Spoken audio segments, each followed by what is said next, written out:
And when we buy clothes from Primark, H&M, we are complicit in their shenanigans, especially if we know what's going on. A lot of families that don't make a lot of money rely on stores like H&M, Primark, as their only viable option in purchasing items. The workers in sweatshops, I'm talking sweatshops for like big brands like we're talking about like H&M, for example. They're like technically the highest paid in their local community. Still doesn't make the sweatshop morally acceptable, does it? It doesn't make it okay. I don't think it's that bad. Do you get what I mean? I actually do think it's okay. Headline, Benz says sweatshops are okay. Is that not what you just said? That's not what I said.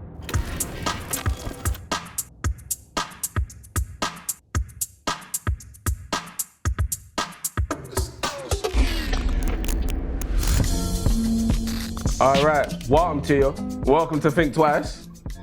My name is Ben Arbano. My name's Sam Tef.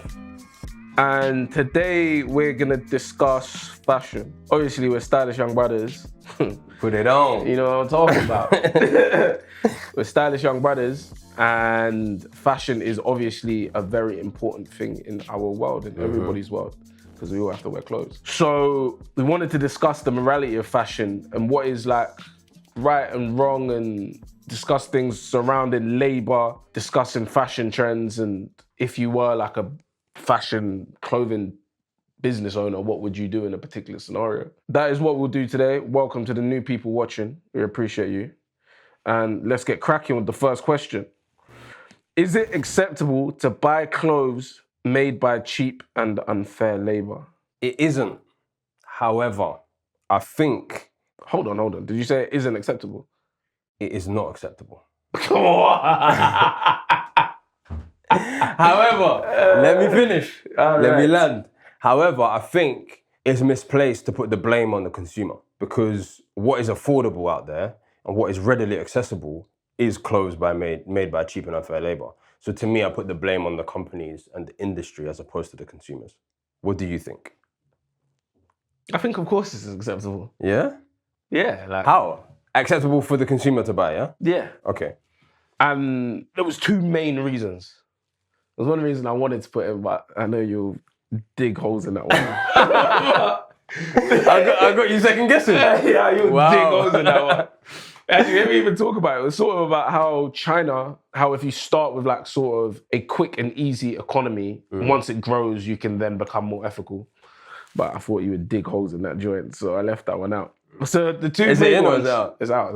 But the two main ones are affordability and job creation. I just believe that a lot of families that don't make a lot of money rely on stores like H&M, Primark, as their only viable option in purchasing items. This wasn't even one of my points, but it's sort of like a sub point, is that consumers also don't fully understand the practices that are going on. That's fair. That's a very good point. So that's also another point. And then in regards to job creation, if you look at somewhere like Ethiopia and their growing textile sector, it's provided a lot of jobs for like women in rural areas. And also another thing, which I actually didn't mention, is global standards. So what we find in the Western world as unfair practices, in other countries and other cultures, people don't seem to see it like that. That could be said in like the agricultural industry in South America, or sort of the working hours in the Asian world. They don't see it the same as we see 9 to 5s. And maybe it's because they haven't experienced how we work, but in their culture, it's not seen as intensive and exploitative work. Okay, that's fair. So a couple strong points there. I'll be honest. Can I take them one by one? Go on. Okay, cool. Can I start with the affordability point? Go on. I think, generally speaking, I agree with a lot of what you said. The one thing I would say, like big picture, is that a lot of these companies like Primark, like H&M, have made choices in their business that are unsustainable, unethical practices, both around the consumption of certain materials and the way they create their clothes, but also, coming back to the question, using cheap and unfair labor in parts of Asia and Africa. They have made a choice to do that. That doesn't need to be the case. And by making that choice, they maximize their profits because they get to reduce their costs of goods and have the most amount of profit, and their margins are as big as possible. And they get to go across the world and look for the cheapest labor who's going to get the job done. My point is that it is unacceptable for us to buy clothes made by that labor, but the blame lies with the companies. The companies who dominate the clothes market, right? They can make clothes that are affordable with renewable materials and with fair labor. Do you not think that like opinion is, as I was saying, like a bit ethnocentric? So, for example, how much they pay those women in Ethiopia around the textile industry, for us is unfair. But to those people, it's not considered unfair. I get what you're saying, but on some level, it's like what is considered morally fair to me, in my eyes, it's not determined by the culture of the worker. It's determined by what. It's determined by how much money the guy is making at the end. How much money the capitalist makes determines what's fair. Like you can't make £100 sterling in one country, go to another country and pay what is equivalent to like 0.5% or 1% or 2%, and we can't call it fair just because it's a big wage in that country. So to me, if I just think about it on a percentage term, the end consumer almost determines what is a fair wage for the worker to receive. And ultimately, I think on top of wages, these workers do all the work. They should have equity. But that's a conversation for another day. Yeah. So ultimately, I think it's on the companies. It's not necessarily on the family here in the UK who's struggling, who can't afford to go and buy, 100% cotton goods all over their house because that's expensive. I think the companies need to adopt sustainable practices and fair labor practices and produce the goods in the same places to the same families, but just affordable. Do you see what I'm saying? Yeah. I don't really have like a disagreement with that because with you, the blame lies with someone else, basically. But you're saying blame is attached. And I don't disagree with that. But then I ask, is it acceptable to buy clothes made by cheap and unfair labor? And I think your answer then is yeah. It's complicated. It's a no, really. It's a no, but it's like the principal blame lies with the company. And when we buy clothes from Primark, H&M, and Zara, we are complicit in their shenanigans. Do you see what I'm saying? Especially if we know what's going on. I think you alluded to the fact that some families might not know that there's unfair labor on the other side of these clothes. And companies do well to obfuscate that. They don't talk about that. But ultimately, we are complicit. And just because we don't have the principal blame, it doesn't mean that we shouldn't hold some of it. Do you see what I'm saying? Some of the blame does lie with us. I would argue then, what's the alternative? For us? Yeah, for the consumer. It's difficult because you've got these companies that dominate affordable clothing. All affordable clothing is cheap labor. Yeah. There's no option there. The only option is to spend more on clothes. And that's why I don't think it's that unacceptable. With the main point being that in their own country, those people, it's not considered cheap and unfair labor. I think when you take a global point of view, it is. Yeah, globally. But we should do global because of global fashion trade, global fashion industry. The clothes are going internationally. The workers are in one place, capitalists in another, consumers in a whole other place. So I think we should see it from a global point of view. Yeah, but if I took it out of like we're looking at it quite theoretically. If I took it out of that and made it quite real, and it was clear that you're going to be paid enough to live comfortably enough to do this work, you would take it. And I don't think that's that bad a thing. Like, I feel like you're making it sound like it's reprehensible, and it's not. Like, maybe the word unacceptable in the question is where we're like disagreeing. Yeah. Because again, like I say, the unacceptable act lies with the company, not with necessarily the person. So I can concede there. Like what the consumer does at the end is not like morally reprehensible at all. Is kind of like. And I don't think it's unacceptable. Like, that's what I'll concede. I'll concede on that. It might not be unacceptable, but I think there's complicity in that. And I think just because we are almost victims of the fashion industry in that we have no choice and we're forced, just because we're forced, it doesn't mean we're not complicit. Do you see what I'm saying? I'd accept that we're complicit. Yeah, fair enough. I want to talk a bit about those standards though, in other countries. Okay. The workers in sweatshops are the highest paid in the region. They're like technically the highest paid in their local community. But the fact that those people are the highest paid in their community still doesn't make the sweatshop morally acceptable, does it? I'm talking sweatshops for like big brands like we're talking about like H&M, for example. It doesn't make it okay. Right? You're on your own there, bro. Really? I don't think it's that bad. Do you get what I mean? I actually do think it's okay. Headline, Benz says sweatshops are okay. Is that not what you just said? That's not what I said. No, it's not. It is exactly what you said. No, it's not really. Okay, what did I say? Well, what I am saying is, am I going to work a job in which I'm the highest paid in my geographical area? That sounds Is desirable. that okay? Yes, that's okay. In isolation? Well, yeah, you're framing it in a particular way. And what I'm trying to say is, if you're the highest paid in a particular area, if I was the highest paid in South London for doing this job, my friend, what do I have to do? What do I have to do? No, we're talking about South London. But that's what I'm saying. So like within my world and within my immediate circumstances, like I'm good. Yeah, but I'm talking about like a rural town in Singapore where everyone's paid £1 a day and you get paid £2.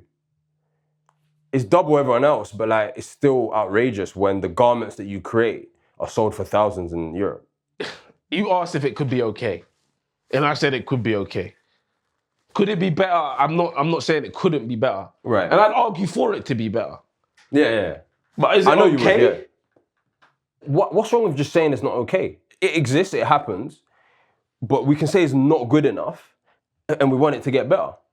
Yeah, I think it can be okay and those two things still apply, that you want it to get better. Yeah, I appreciate that. But in the scenario I painted, I can't believe you said that that's okay. That's the only bone I have to pick here. What, that I'm grinding away, but I'm paid like I'm a king amongst the people then? You're not a king. Well, I'm eating well, I'm eating good. I'm eating good amongst my people then. The king's in Europe. The king's not where you are, the king's in Europe. You're still a pauper, you're just the top of the paupers. Do you know what I mean? Yeah, I would want them to be paid more money. Like, Fair enough. We can agree on that and we can move on. I don't know why you think it's that bad. Like, £2 versus £1. £2 a day. Okay, is it enough money to live well? In that area, yeah. Let's move on to the next segment. I'm not changing my argument, man. But I'm comfy there, man. What the hell? Oh my God. On to the next segment. Are clothing choices influenced more by self-expression or fashion trends? I think it's a bit of both, but I think it's more by fashion trends. It's more by fashion trends than we want to admit. I think it's way more by fashion trends. Yeah, and I think we all have a tendency for self-expression. We all want to be seen. That's what we want as human beings going about everyday lives. But in reality, the way the fashion industry works is that it creates the demand for the clothes in advance of seasons. Like different seasons and years are all pre-planned. Like fashion buyers determine what the next season is going to be. And we are influenced by that very heavily. We're influenced by it via social media and also like from the runway and major brand advertisements, stuff like that. So it's one of these things where I think capitalism has hijacked our natural inclination for self-expression in order to sell us goods. What do you think? Yeah, like I put down 3 points basically, like retailer influence, social identity theory, and the cyclical nature of fashion. All shows that it's basically influenced by fashion trends. Because as with what you said, like the retailer influence, people can only pick from a certain amount of clothing. Yeah, what you showed them. Precisely. And if you can only pick from a certain amount of clothing, you're gonna be in line with the fashion trend. Either that or you create your own garments. Precisely. You know what I mean? Or you vintage shop, but not many people vintage shop. Yeah, it's tough. Yeah, it's tough, man. Takes hard work. Takes hard work. Yeah, no, he's putting hours on that app. Yeah. Talk to me about the second point, social identity theory. Social identity theory, basically, it reinforces people like belonging to social groups and it enhances their self-esteem. And clothing is a mark of identity. Exactly.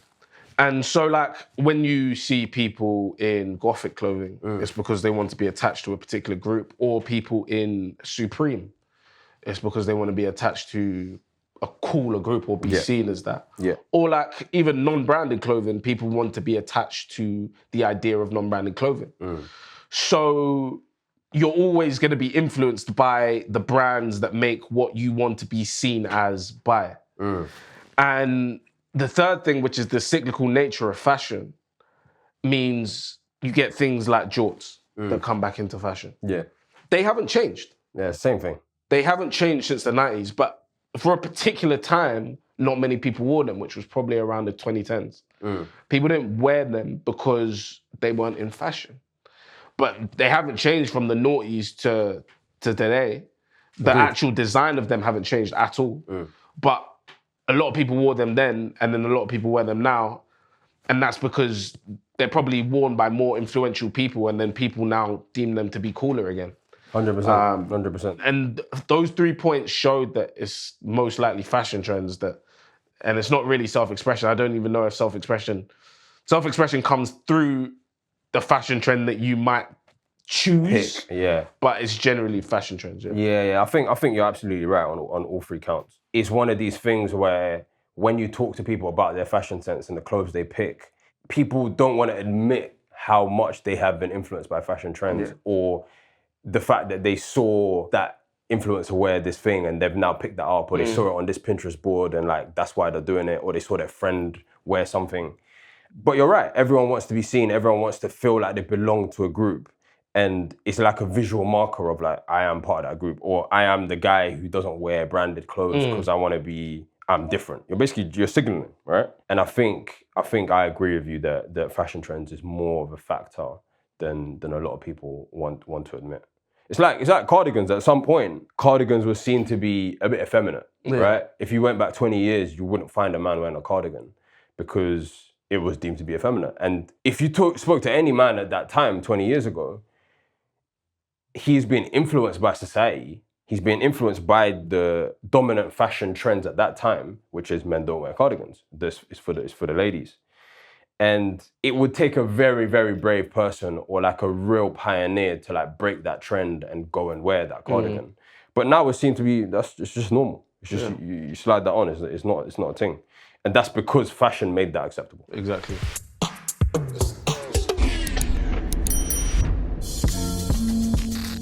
On to the final segment. You're an owner of a grassroots fashion brand that has recently become very popular. You now have the opportunity to switch to entirely sustainable materials and ethical production practices. However, this change would significantly increase production costs, resulting in higher prices for your products. Many of your current customers who rely on your brand for affordable fashion may be unable to afford the new prices. Do you switch to sustainable materials? I do switch to sustainable materials. You know when you asked me that question and you went over ethical production practices, why did you laugh? Because I was thinking about what I said in the first segment. So was I.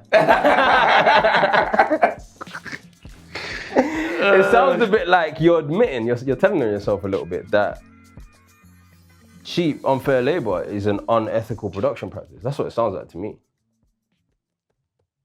I do think it's an unethical labor practice. But you said it's okay if they live as kings amongst their peers. I think it's unethical. Oh. But I think it's also acceptable. What? How can they both be true? Unethical and acceptable aren't interchangeable. Acceptable means there are enough positives to make it acceptable. Right. And that's basically what it is. There's enough positives to make it acceptable. You can justify it. You can justify it. Right. But it's not ethical, like, because to be ethical would suggest it's the right thing to do. And I don't think it's... No, but we're calling it unethical. The moment you say unethical, that is synonymous with unacceptable to me. That's not... That's wrong. That's just, I don't know which way to put it for you, but that's wrong. All right, let's go back to the scenario. Let's go back to the scenario. What do you think? I think, yeah, do the switch because I think there's a way to bring over those customers and use some of the success and notoriety that you've got so far to educate your consumers to adopt ethical practices. So what do you think? You sound like big tech to me. What? That's what it sounds like. How? You sound like Uber or something. No. You start off with like really small, like low prices. They generate their market. Then once they've got their market, they up the price.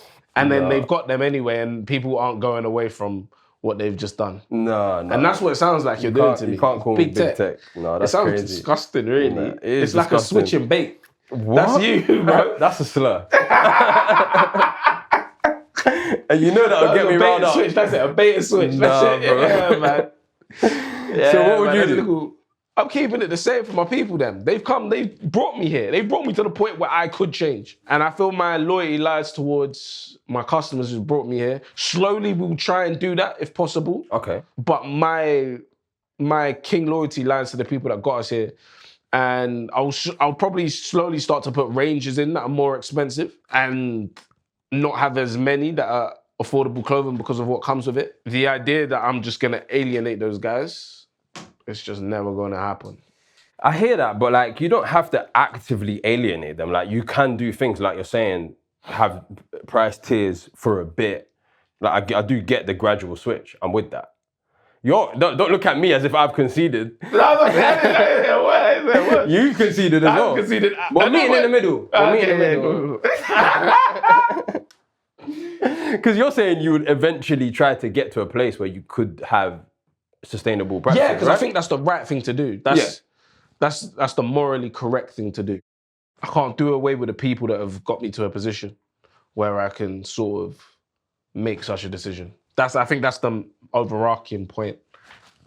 That's fair. I don't want to do that either. I don't think you should ditch your current customers. But I do think the business has been built on practices that need to be ditched. Like, eventually. Yeah, they were built on the wrong practices, basically, if we're being real. And as the same way that there were customers who want to buy it as cheap as possible, no matter what, don't care if it's ethically sourced or not.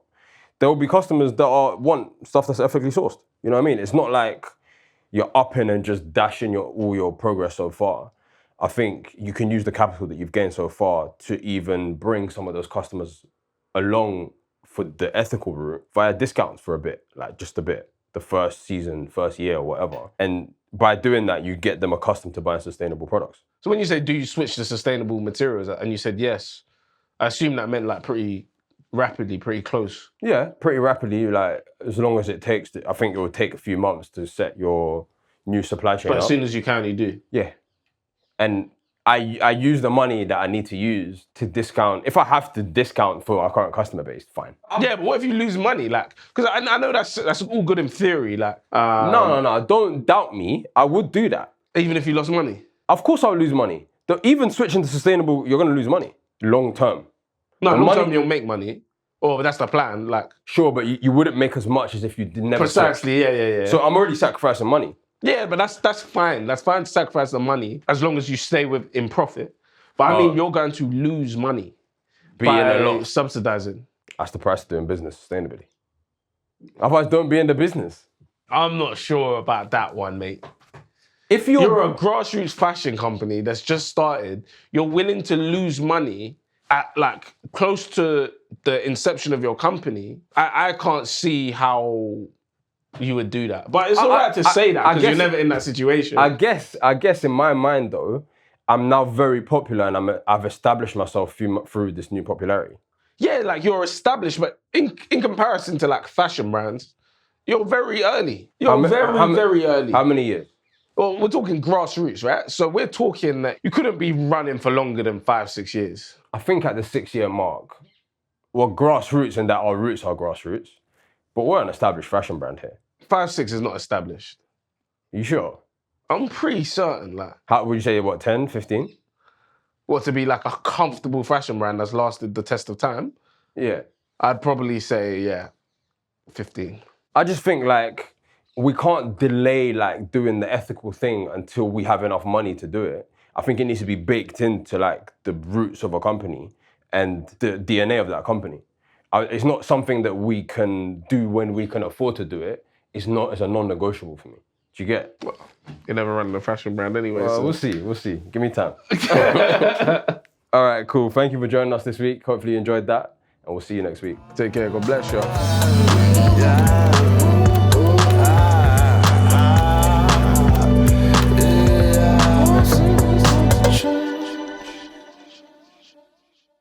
Hey, run for your life. All right. Oh, should I get cracking? Oh, sorry. You hear something go off? Internal temperature too high. Oh, we've been running for a while.